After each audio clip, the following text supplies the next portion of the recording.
Hi everybody. Today we are going to talk about travel in pregnancy.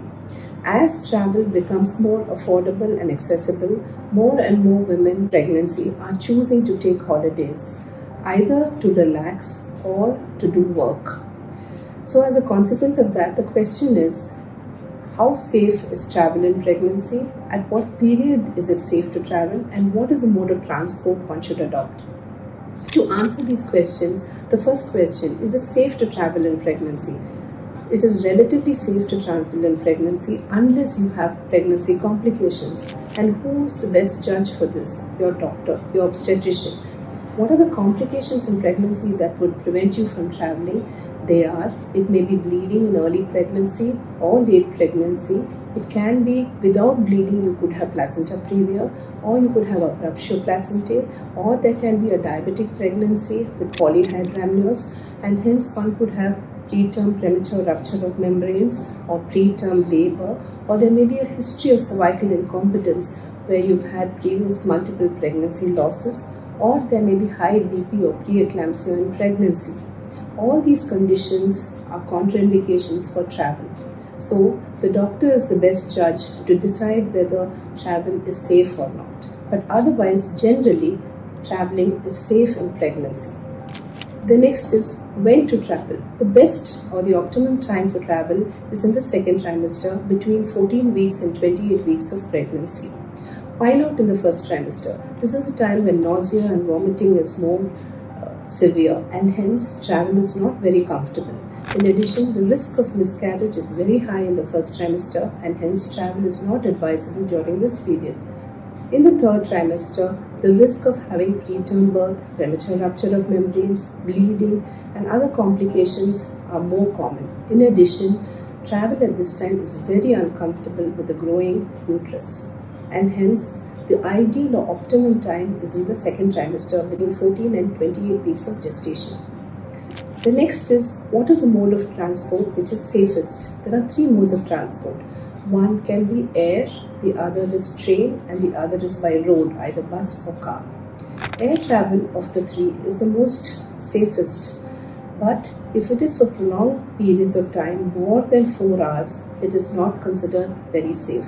Why? Because prolonged sitting can cause the blood to clot in the legs, and this can lead to deep vein thrombosis, which, if the clot gets dislodged, can move to the heart and then to the lungs and cause pulmonary thromboembolism, which is a catastrophic event for both the mother and the fetus.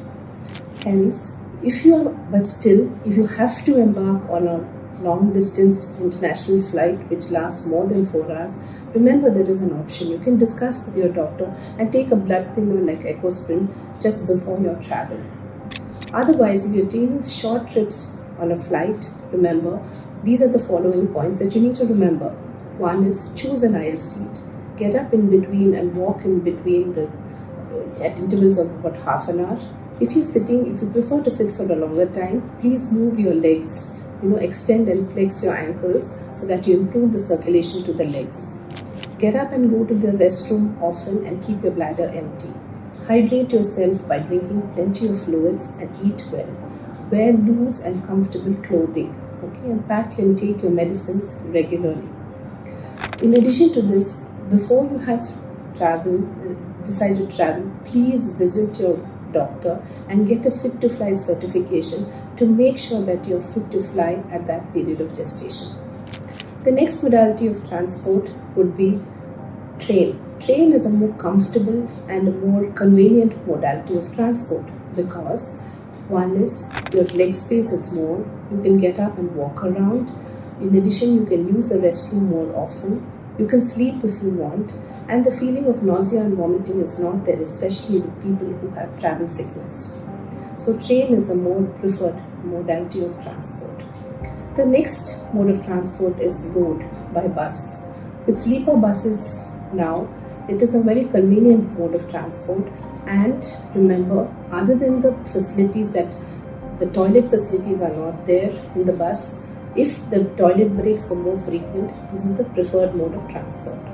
In addition, car is another modality of transport, but when you're traveling by car, traveling for short intervals like less than 1 to 2 hours is preferable. Long distance by car again can lead to deep vein thrombosis and pulmonary thromboembolism. But if you are undertaking car journey, please take frequent breaks, drink well, hydrate yourself well, wear a seat belt, and when you get out for breaks, walk, stretch yourself, and then get back to sitting down comfortably. So, to conclude, remember, it is relatively safe to travel in pregnancy, but before you travel, you should consult your doctor about your travel plans, get a certification from your doctor that you are fit to travel and which is the best time for you to travel depending on where you want to go. Remember, travel safe and be safe. Thank you.